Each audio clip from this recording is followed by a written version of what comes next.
Dans la vie, certaines personnes se dépassent pendant que d'autres se font dépasser. Bienvenue sur Obsession Progression, le podcast des compétiteurs qui sont obsessifs de l'amélioration. Je m'appelle Nathan Delacoste, je suis préparateur mental spécialisé dans les sports extrêmes. J'accompagne surtout des athlètes internationaux comme les skieurs et snowboarders en équipe de France. Dans ce podcast, je partage les coulisses des séances et des prises de conscience avec l'intention d'emmener votre mental au plus haut niveau en entraînant l'humain derrière la machine. Pour cette quête de performance, je vous parle à la fois mindset, cohésion de groupe, discours d'avant-match, résilience et gestion des émotions. Prenez une bonne dose d'inspiration à chaque épisode, ils sont rendus possibles par Ready to Rock.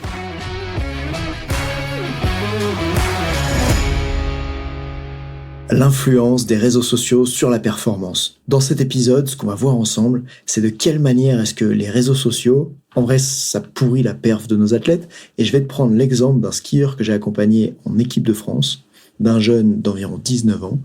Et tu vas voir comment, en fait, si on les laisse faire, si on les laisse développer leurs pratiques de jeunes qu'ils ont et qu'ils ont assez naturellement avec les réseaux sociaux, ça les pénalise. Et la première chose que je voudrais partager avec toi, c'est imagine. T'es un skieur de haut niveau. Ton métier, même si t'es un jeune, que t'as 19 ans, ton métier, c'est d'aller t'entraîner sur des glaciers. C'est d'aller dans des stations comme Ça se fait et d'autres, dans lesquelles tu vas là-bas, et puis parfois, tu peux pas aller skier sur le glacier, donc t'attends à l'hôtel toute la journée parce que les conditions sont trop mauvaises, il y a trop de vent, ils peuvent pas ouvrir le glacier. Alors t'es un jeune, et tu fais quoi? Tu restes à l'hôtel, et tu fais quoi? Tu t'ennuies? Ou en tout cas, comme tu crois que tu vas t'ennuyer, tu commences à sortir ton téléphone et tu scrolles. Et t'ouvres TikTok, et tu scrolles. Et t'ouvres Insta, et tu scrolles. Et en fait, ce que je te dis là, c'est pas de la science-fiction, c'est vraiment ce qui se passe. Et quand je parlais avec cet athlète, appelons-le Jean, pour garder l'anonymat, je lui ai demandé, attends, sors-moi ton téléphone et montre-moi c'est quoi les stats d'utilisation. D'ailleurs, si t'as pas l'habitude de faire ça, tu peux ouvrir ton téléphone maintenant, aller dans paramètres et dans bien-être numérique, c'est comme ça sur Android, je crois que ça s'appelle aussi comme ça sur Apple. Dans bien-être numérique, tu peux retrouver la quantité par jour d'utilisation des différentes applis de ton téléphone et la quantité par jour d'utilisation du téléphone, voire même le nombre de fois où tu l'as déverrouillé. Là où je veux en venir, c'est que ce jeune-là, il était à 6 heures par jour. Des fois, il était qu'à 3 heures. Ça, c'était son plus petit, tu vois. Il était à 6 heures de téléphone par jour et c'était pas Google Maps pour aller du point A au point B. C'était 6 heures de scrollage. Je sais pas si on peut dire comme ça. Scrolling, peut-être. Et c'est drôle parce que la semaine d'après, il revient en séance et il me dit il y en a un autre dans mon groupe, lui, il est à 8 heures par jour. Alors, je lui ai demandé comment il s'y prenait. Il m'a dit que chaque jour, quand il prenait le petit-déj, il scrollait sur le téléphone en même temps, qu'au repas, il scrollait sur le téléphone en même temps. Bref, tu peux imaginer ce type de pratique. Et franchement, si c'était pas des athlètes de haut niveau, j'en parlerais pas dans ce podcast. Mais le problème, c'est que la concentration, c'est l'outil numéro 1 de l'athlète de haut niveau. Je crois que si on devait sélectionner chez des jeunes des gens qui ont un potentiel des athlètes de haut niveau plus tard, une capacité qu'on devrait regarder chez eux, c'est leur capacité à être concentrés, à rester focus et déterminés, peu importe les difficultés qu'il y a à l'extérieur. Comme si c'était le joyau, la compétence clé qu'il fallait absolument préserver et développer chez eux, la compétence qui fait que quand l'arbitre siffle mal, au lieu de tourner en colère et d'oublier ce qu'il y a à faire, tu peux rester focus sur ce que tu as à faire. Et j'ai pas le temps d'en parler dans ce podcast en profondeur de l'importance de la concentration, mais juste, si je mets ces mots là-dessus, je suis sûr que tu comprends, t'es un entraîneur expérimenté, ça fait un moment que tu fais ce que tu fais et t'as déjà remarqué ça chez les athlètes, si t'écoutes ce podcast. Alors, juste avant d'aller plus loin à propos de ce skieur de haut niveau en équipe de France, je vais te parler de mon vécu à moi et de comment ça m'a amené à devenir plus expert à propos des réseaux sociaux. Tu sais, dans les formations de préparation mentale, c'est pas forcément quelque chose qui est étudié, les réseaux sociaux, bien que je crois que c'est de plus en plus important et que ça a un gros impact sur la perf. Dis-toi que ces jeunes-là dont je parlais juste avant, qui passent 8 heures à déconcentrer leur cerveau, parce qu'en fait, TikTok, Instagram, c'est des outils de déconcentration. Ça veut dire qu'en gros, toutes les quelques secondes, on te déconcentre sur autre chose. Comment j'en suis venu à être plus expert de ces sujets-là? En fait, j'ai été confronté à ça difficilement moi-même. Je m'explique. Au printemps 2022, je me sentais mal. Au printemps 2022, j'ai remarqué que quelque chose allait pas dans ma vie. Je me sentais vide. Il fallait absolument que je sois en train de manger des trucs sucrés ou de vivre des expériences ou de regarder une série trop bien pour me sentir bien. Et dès que c'était pas le cas, je me sentais vide. Et tous ces moments où je me sentais vide, j'utilisais mon téléphone. C'était devenu comme, en fait, juste une addiction, tu vois, c'était devenu un trouble, limite compulsif, dans lequel je me retrouvais à utiliser mon téléphone. Exemple, je le checkais tout le temps. Je pouvais même plus regarder un film comme il faut. Heureusement, des fois, je vais au cinéma et là, je m'autorise pas à sortir le téléphone de la poche. Mais tu vois, à la maison, moi, je pouvais plus regarder un film naturellement. J'utilisais mon téléphone pendant le film, pendant la série. Parfois, je ressentais comme une forme de déception quand je prenais l'appareil, que je le déverrouillais et que je remarquais que j'avais pas de nouveaux messages, pas de nouvelles notifications. À ce moment-là, c'était déjà une époque de ma vie, au printemps 2022, où j'avais un peu avancé sur ce sujet-là. J'avais déjà désactivé toutes les notifications des applications, à part les messages. J'avais même désactivé les emails, parce que je m'étais rendu compte que c'était terrible, ça me ramenait toujours à des trucs qui sont pas urgents, en fait. Mais ça coupait mon attention. Bref, à ce moment-là, j'étais déjà quelqu'un, si t'en es pas à ce stade-là, je t'invite à avancer, ça va te faire beaucoup de bien dans la vie. T'as déjà remarqué des potes que quand ils saisissent leur téléphone, ils ont au moins 20 notifications, ils sont obligés de scroller jusqu'à la notification du bas, tellement il y en a qui apparaissent sur le téléphone. Bref, si t'en es à ce stade-là, fais-moi confiance, désactive toutes ces notifications, garde juste les plus importantes. Voire même fais un test de toutes les désactiver. Et si tu me crois pas encore, reste jusqu'au bout du podcast, tu vas comprendre. À ce moment-là, je me sentais vide, je me sentais comme un junkie. Et à ce moment-là, je lis un livre qui s'appelle Deep Work de Cal Newport. Tu trouveras les références dans la description de l'épisode. Quand je lis ce livre, je comprends une chose. Je comprends que ça faisait longtemps que je sentais à l'intérieur de moi qu'il y a quelque chose qui allait pas avec ces applications. Que j'y passais trop de temps, que dès que j'étais aux toilettes, en fait même aux toilettes, désolé tu vas rigoler parce que t'es dans la même situation, je passais double de temps du temps dont j'avais besoin pour faire mes besoins parce qu'en fait, j'envoyais des messages, j'étais sur Insta. Et à l'époque, je me disais, mais Nathan, le mieux, ça serait de pas avoir ces applis, mais tu peux pas les désinstaller pour plusieurs raisons. Tu fais de la pub avec ces applications, donc il faut que tu connaisses comment ça marche, il faut que tu vois qu'est-ce que les autres pratiquent. C'est aussi là que tu retrouves tes amis, c'est là que tu peux suivre les résultats des sportifs de haut niveau. C'est là que tu peux découvrir, il y a plein de formations que j'ai suivies, que j'ai découvert d'abord grâce à Internet et à la publicité. Et donc, moi, je voyais comme une opportunité énorme dans le fait d'utiliser les réseaux sociaux. C'est peut-être pour ça que toi aussi, tu les utilises. Et je me disais que comme ça a ces avantages-là, je peux pas les enlever. Et maintenant, c'est presque drôle quand je le dis, je trouve, parce que je me trouve un peu débile de l'époque, mais je me suis rendu compte que, merci Cal Newport pour ton bouquin Deep Work, qu'il y avait un coût d'opportunité. C'est-à-dire que quand je saisis l'opportunité de bénéficier de ces applications-là, ça m'empêche de saisir une autre opportunité, qui est celle de laisser mon cerveau tranquille par rapport à ces applications, qui est celle de faire autre chose avec mon cerveau, et par exemple, dans ce cas-là, de me sentir autrement.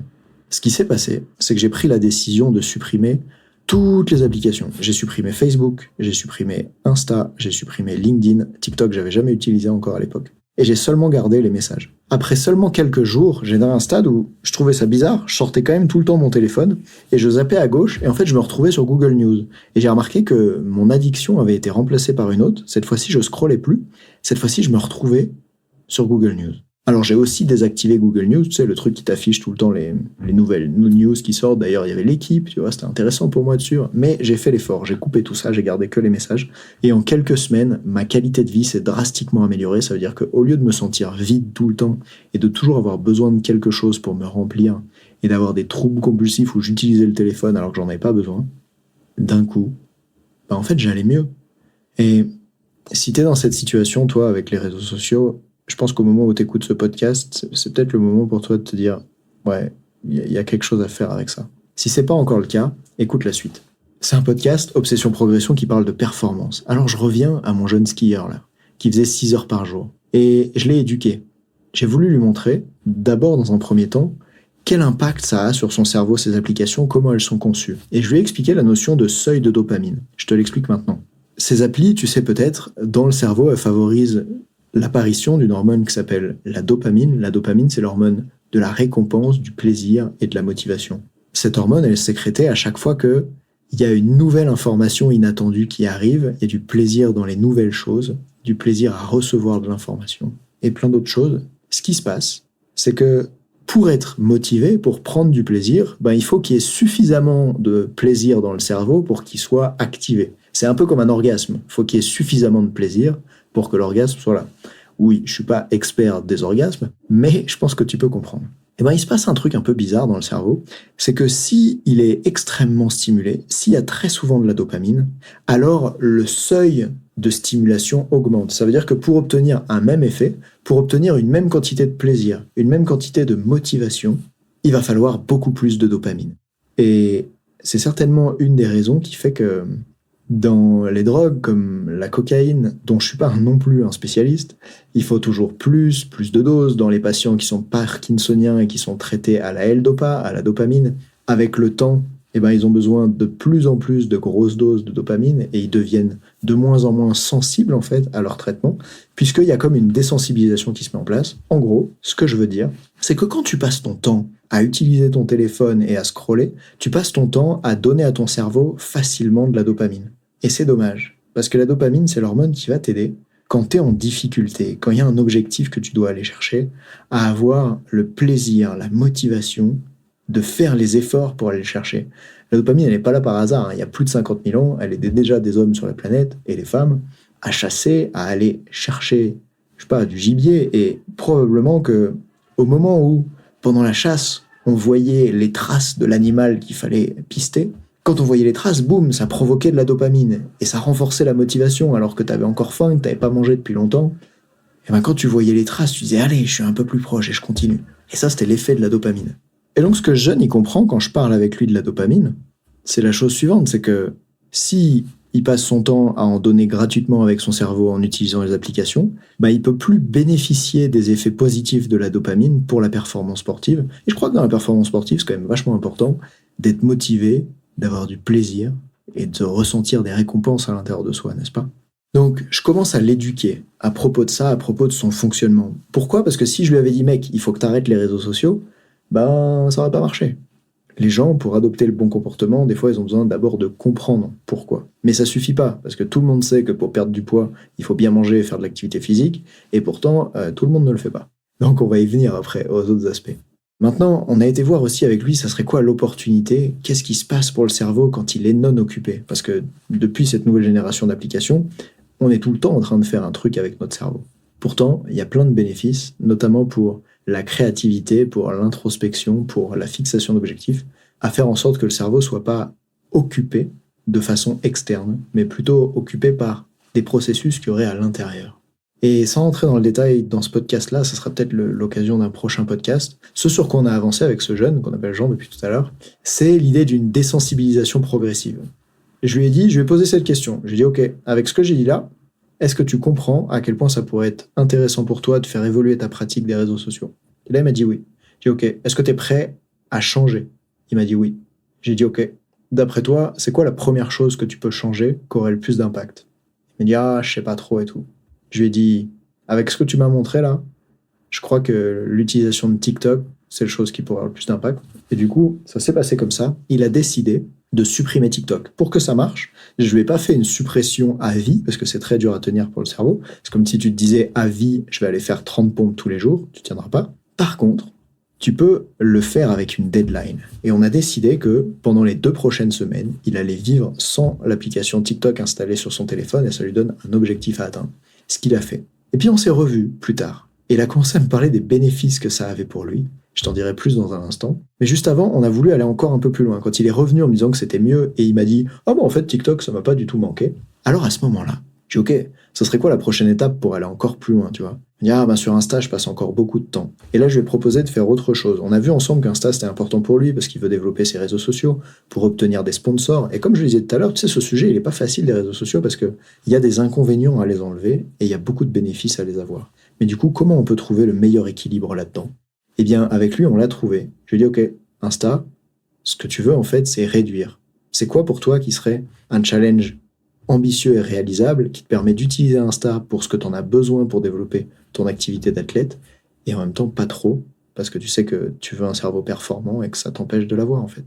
Et il a choisi. Il m'a dit, ok, je vais passer de 2h30 par jour à 1h, max. Et c'est lui qui a choisi, tu vois, et je l'ai laissé faire avec ça. Et ce qui est génial, c'est qu'il est revenu vers moi, je crois 2 semaines après, avec un texto fantastique, en me disant que ça avait fait une différence énorme pour lui, à un endroit auquel tu t'attendais peut-être pas, sur son bien-être en fait. Il m'a dit « Waouh, mais je me rends compte que même quand je suis en train de rien faire, maintenant je me sens bien, alors qu'avant c'était pas le cas. » Il m'a dit « Maintenant quand je pars en stage sur les glaciers avec les copains et qu'il fait mauvaise météo, au lieu de scroller sur TikTok, on sort dans la nature, on va voir les marmottes. » Et à ce moment-là, ce qu'il dit pas, c'est qu'il est aussi en train de socialiser. Ce qui est une compétence vachement importante. Du coup, plus tard, avec ce jeune, quand on en a reparlé, il s'est passé ce truc assez drôle dans lequel il m'a dit, je lui ai posé la question, je lui ai dit, ok, maintenant Jean, tu veux faire quoi? Et en fait, il a vraiment envie de maintenir ce comportement dans le temps. Il s'est rendu compte que 30 à 45 minutes par jour pour lui sur Insta, c'était suffisant pour créer le contenu qu'il a besoin de créer. Il a pu mettre un minuteur sur le téléphone. Tu sais que tu peux faire ça, un timer qui fait que l'appli se bloque après un certain temps. Ça a été utile. Et de voir qu'il a choisi par lui-même de maintenir ce comportement dans le temps, c'est assez génial. Et tu sais quoi? Récemment, là, il a fait la meilleure perf de sa vie en compétition. Il a gagné une course à un niveau auquel il n'avait jamais gagné avant. Il a marqué plus de points, enfin en ski c'est moins de points les points FIS, le but d'en avoir. Parce que le classement est un peu inversé, c'est pas celui qui a le plus de points qui gagne, c'est celui qui en a le moins, mais tu comprends l'idée. Il a vraiment fait la meilleure perf pour lui, et je peux pas dire que c'est le fait que je l'ai accompagné à changer les réseaux sociaux qui l'a aidé à faire la meilleure perf de sa vie. Par contre, ce que je peux dire, c'est que d'avoir supprimé TikTok, ça l'a juste pas empêché de faire la meilleure perf de sa vie. Donc je crois que quoi qu'il en soit, on avance dans la bonne direction. Si tu veux creuser ce sujet-là, j'ai pas du tout fini ce podcast, hein. Si tu veux creuser ce sujet-là, regarde les vidéos Arte Dopamine. Je te mettrai le nom dans la show note. Tu peux voir qu'ils ont créé des vidéos sur la façon dont ces applis sont conçues par des psychologues chevronnés pour réussir à capter l'attention des gens et à les garder dessus, parce que plus on utilise ces applis, plus leurs fondateurs et les actionnaires gagnent d'argent. Et du coup, le mécanisme qu'ils font, c'est qu'ils font en sorte qu'on reste sur ces applis, c'est bien normal. Et ils ont fait ça par rapport à Uber, ils l'ont fait avec Tinder, avec Facebook, avec Insta, avec Snapchat, avec Candy Crush, avec YouTube, avec Twitter. Donc je sais pas c'est quoi aujourd'hui l'appli que tu utilises le plus, mais il y en a sûrement une pour toi à aller voir sur Arte Dopamine. C'est du super boulot qui a été fait. Et je dis c'est du super boulot parce que ces vidéos, elles durent en général 5 minutes.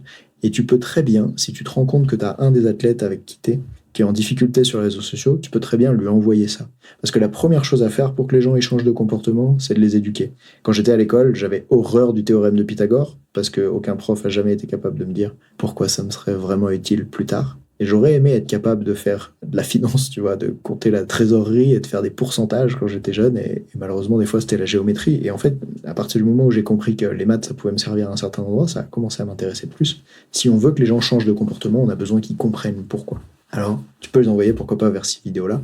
Tu veux les éduquer. Et pour terminer ce podcast, qui termine pas tout de suite, je vais te donner 4 conseils si tu veux mettre ça en place avec tes athlètes, si tu veux faire en sorte qu'ils changent de pratique avec les réseaux sociaux et qu'ils aient quelque chose de beaucoup plus sain et qui se dirigent vers la performance, ce qui souvent veut dire réduire l'utilisation des réseaux sociaux. Le premier conseil que je te donne, c'est attention au mécanisme de réactance psychologique. C'est quoi la réactance psychologique? C'est un mécanisme qui fait que ce que tu interdis aux gens, ils ont encore plus envie de le faire. Ils se sont amusés, les scientifiques, avec des jeunes, à les réunir dans une salle et à dire « Vous avez vu les bouquins là-bas?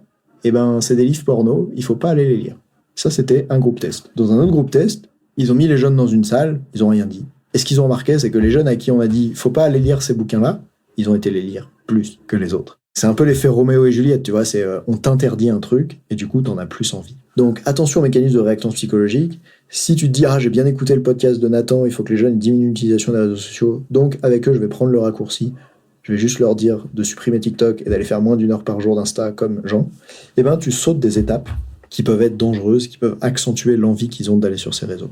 Le deuxième conseil que je veux te donner, c'est de les éduquer sur l'importance que ça a pour eux, notamment par rapport à leur projet de performance. Parce qu'on n'imagine pas les changements que des athlètes de haut niveau passionnés, qui veulent aller au jeu, faire des médailles, etc., qui veulent développer leur projet, on n'imagine pas les changements qu'ils sont capables de faire pour atteindre leur objectif, si ça fait du sens dans leur projet. Et donc ton job, c'est de faire du lien entre la diminution de l'utilisation des réseaux sociaux et les gains de performance qu'ils vont gagner. D'ailleurs, souvent, ces gains-là, ils ont encore plus d'impact que ceux pour le bien-être, mais tu peux aussi parler de la manière dont ça influence le bien-être, sauf qu'ils vont souvent avoir besoin de le vivre pour s'en rendre compte, parce qu'on s'en rend pas trop compte quand on utilise ces applis. Donc une fois que mon deuxième conseil est passé, que tu as éduqué tes jeunes sur l'importance et les bénéfices que ça aurait ces changements pour eux et comment ça marche dans le cerveau, donne-leur du choix. Tu peux voir qu'avec Jean, je lui ai dit « Ok, d'après toi, c'est quoi la première chose à changer ? Ensuite, ça serait quoi la quantité d'heures en moins que tu peux faire ? Tu vois, ça serait quoi la quantité d'heures maximum dont tu as besoin ?» Je l'ai vraiment rendu acteur du projet. Il a 19 ans, c'est lui qui a pris les décisions et c'est son projet. Et c'est parce que c'est lui qui a fait les choix qu'il va les tenir. Et je vais aussi lui demander de faire des choix. C'est-à-dire que quand je vais lui dire la première fois « Ok, pendant combien de temps tu vas faire ça ?» Il va me dire « Ah, je sais pas, je vais désinstaller TikTok, c'est tout. » Non. Je lui pose des bonnes questions. Je lui demande pendant combien de temps tu t'engages à désinstaller TikTok. Et je lui fais choisir une date. Je lui fais noter ça dans le calendrier parce que je veux le guider à se fixer les meilleurs objectifs possibles. Et du coup, ton rôle, c'est non seulement de donner du choix aux athlètes, mais aussi de les forcer à prendre des choix parce qu'un choix tenu, il est beaucoup mieux respecté qu'un choix pas fait. Ça, c'était mon troisième conseil. Et le quatrième, écoute bien, c'est que si tout ça, ça marche pas, si la méthode dans la relation avec l'autre, si la méthode dans la construction à l'autre, elle marche pas, moi je te conseille d'être dur et intransigeant et de leur faire vivre des expériences. À ce moment-là, s'ils n'ont pas accepté de faire changer leur pratique des réseaux sociaux, je t'invite par exemple, si tu es en stage avec eux, et dans plein de sports ça se fait, comme en ski par exemple, si tu es en stage avec eux, je t'invite à leur interdire l'utilisation du téléphone. Je t'invite à récupérer par exemple tous les téléphones. Et c'est pas moi qui ai eu l'idée en fait, c'est Rudy, un entraîneur de ski alpin que j'ai accompagné du club des Ménuires. Je te cite ici Rudy parce que je trouve que tu as fait vraiment du super boulot cette fois-là, ça m'a surpris ton idée. Il a dit tiens, je vais faire tester un truc aux jeunes, je vais leur demander les 3 premiers jours du stage de me donner les téléphones et ils pourront pas les utiliser. Et on va voir ce qui se passe pour eux. Ça va pas être cool pour certains, mais c'est comme ça. Et puis, ensuite, il les a réunis et il a dit, voilà, ça fait 3 jours, maintenant je vous rends vos téléphones. Et ce que je vais vous demander dans les 3 prochains jours, c'est de noter, c'était quoi les avantages de ne pas avoir les téléphones. Et en fait, il a vraiment voulu les éduquer par l'expérience. Il a été intransigeant en décidant de ne pas leur laisser les téléphones, mais il leur a fait vivre une expérience, et après il leur a fait vivre une autre expérience en leur rendant les téléphones.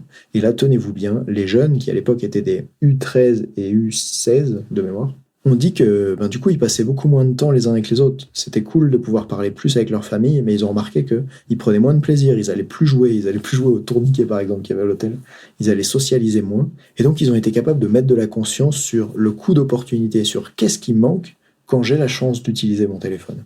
J'espère que tu comprends l'importance, du coup, à ce moment-là, de t'autoriser à être intransigeant et à dire voilà comment ça va se passer, mais de leur faire vivre la douce de l'expérience et de les faire réfléchir là-dessus. Ce que j'aime, c'est cette phrase d'un formateur un jour que j'ai entendu qui dit « On n'essaie pas de convaincre un enfant, on lui fait vivre des expériences. » Et peut-être que c'est difficile, tu vois. Là, le jeune de 19 ans dont je t'ai parlé tout à l'heure, je l'ai convaincu en lui expliquant comment le cerveau ça marche et je sentais qu'il était friand de ça. Aujourd'hui, si je m'adressais à des jeunes de 12 ans, je le ferais probablement d'une façon différente, encore plus s'ils étaient encore plus jeunes.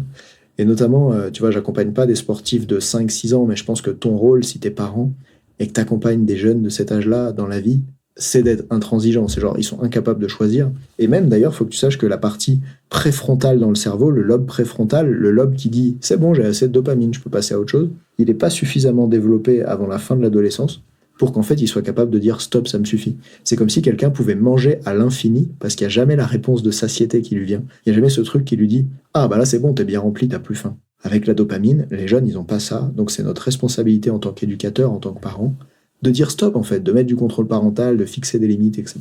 Donc je t'invite, plus tu accompagnes des jeunes, plus tu peux être intransigeant, mais fais-leur vivre la double expérience, pas juste une seule, pour aussi chercher à les éduquer et qu'ils comprennent. Voilà donc mes 4 conseils. 1. Attention aux mécanismes de réactance psychologique. 2. Éduque-les sur l'importance et les bénéfices et comment ça marche leur cerveau, qu'est-ce que ça va leur apporter ce changement.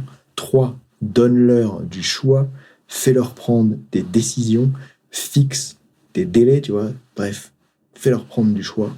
4, si ça marche pas, sois dur et intransigeant et fais-leur vivre quand même des expériences.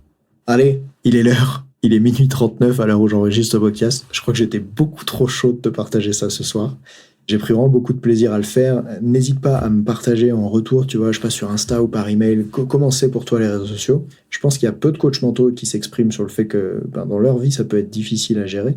Et pourtant, on est humains, toi et moi, on écoute ce podcast tous les deux. Et je pense qu'il y a un vrai challenge du côté des entraîneurs et pas juste du côté des athlètes sur l'utilisation de ces outils-là. À mon avis, la meilleure chose que tu peux faire si tu veux accompagner tes athlètes à changer, c'est commencer par changer ta propre pratique à toi. Si aujourd'hui il y a une addiction chez toi, c'est important de la reconnaître, de la faire bouger.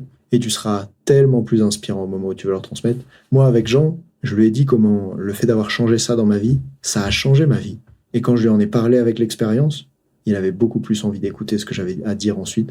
J'en suis convaincu. Donc, mon meilleur conseil pour terminer cet épisode, passe à l'action, essaye et dis-moi ce que ça donne. Salut.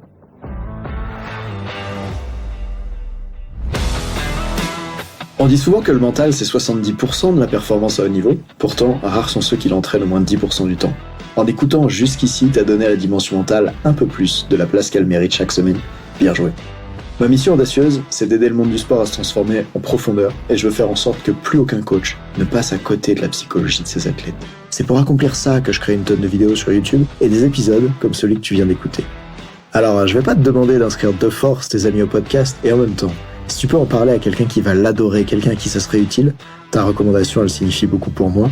Si chaque auditeur en parle juste à 2 autres L'année prochaine, on sera des milliers de fois plus nombreux avec l'obsession progression. Salut!